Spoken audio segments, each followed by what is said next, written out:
Güftesi Vecdi Bingöl, bestesi Saadet'in Kaynağı ait.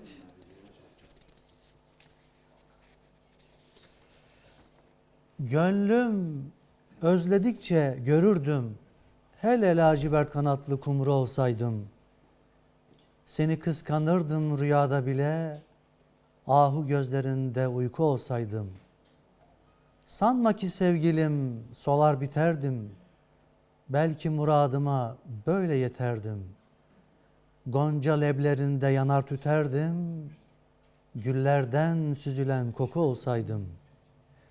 Duyabilmek için inceden ince, bütün benliğimi sana verince, dalarım aşkına şöyle derince, gönlünde yaşayan duygu olsaydım. Ve sevgili Şenol Karagöz'den bir taksim rica ediyoruz efendim.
Gönlüm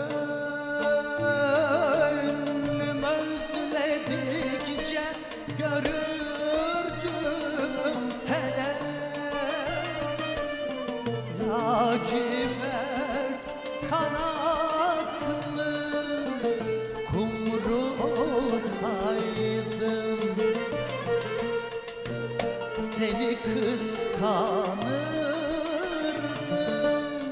rüyada bile,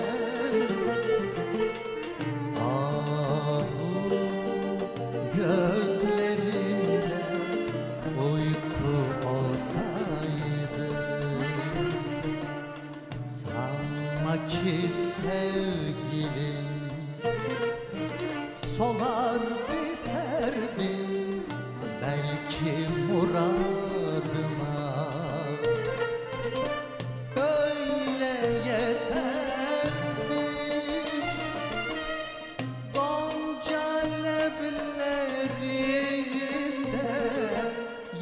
yar tüterdi.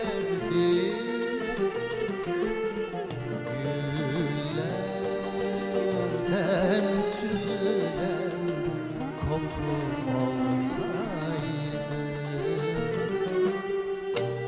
duyabilmek için